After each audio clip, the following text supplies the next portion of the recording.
Hi, my name's Rich Harrington, and welcome to this week's edition of Photoshop for Video. Today, we're going to take a look at balancing out exposure issues inside a photo.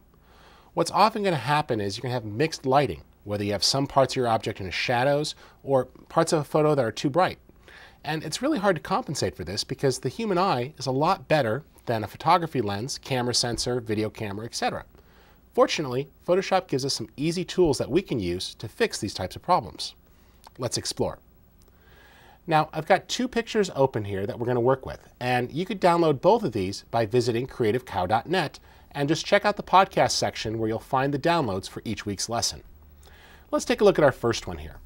We've got a brick building against a bright blue sky, and we definitely fix a few things here. I'm going to do this non-destructively, and that's important. Whenever possible, you should work with an adjustment layer so you can go ahead and fix the image without actually permanently changing the pixels. We'll go ahead and click the Levels adjustment here, and there we go. And what I'm going to do here is click Auto. Now, Auto looks at the picture and attempts to make the best fix. And it did okay, but only got so far. Let's go ahead here and take a look at each channel individually. Take a look at the red channel. We see that's pretty well balanced, but I want to open that up just a little bit. And let's do the same for green and blue. And we're just opening up that middle slider.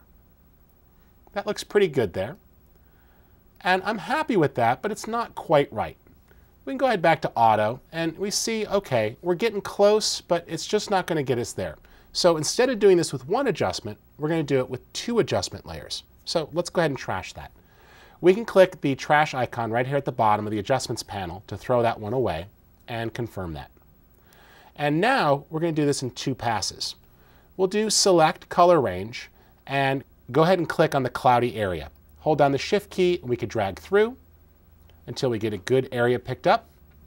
There we go. Uncheck the invert box, and you see there we've got the sky perfectly selected.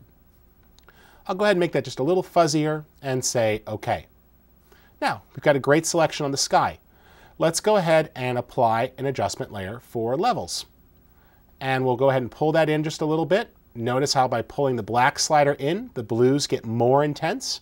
It increases the amount of the dark areas. And we can play with that middle slider there to affect the overall balance of the midtones. And that's looking pretty good. Quick toggle on the eyeball there will show you the before and after. And the sky looks a lot better. Now, we've gone through all that trouble to make a single selection. Let's go ahead and reverse that selection and get the rest of the image. I'll go ahead here, Command or Control click on the thumbnail to load it, and then say Select Inverse. We've now got the building selected. Go ahead and back one step in the adjustments panel. Click on the Levels button there, and let's try Auto. And there we go. The building is lifted up out of the shadows and looks pretty good. Now, we could play with that middle slider there till we're happy with it, but all in all, that's looking pretty good. The only part of the image I'm not happy with is this exact edge here. We've got a little bit of information going on there, some bleeding of pixels. So let's click on the mask there and go to the Masks panel, and we'll simply adjust the feather edge so it's a little softer, and we'll do that for both masks. There we go. That looks pretty good. What we're seeing there is a little bit of lights and cable on the very edge of the building, so that actually looks good now. Let's go ahead and zoom back. And that looks pretty good. We've fixed the image. Here's where we started. Here's where we ended up.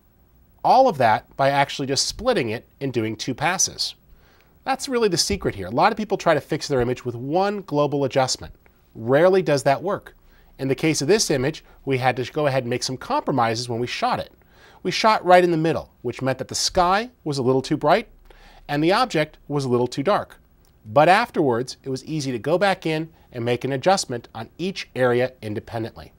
Now, we've got a little bit of time left, so let's go ahead and take a look at one more command. It's the Equalize command. And what it does is it forces the blacks and whites in the image and uses more of the dynamic range.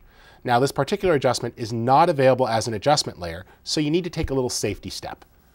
Let's go ahead and duplicate this layer by pressing Command or Control J, and we've got a copy. I'll now choose Image, Adjustments, Equalize.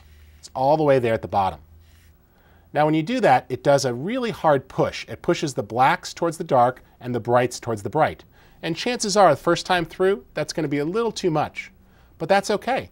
Because we have two copies of the image here, we could simply lower the opacity of the top copy. Let's just click on the opacity slider here and back that off a little bit.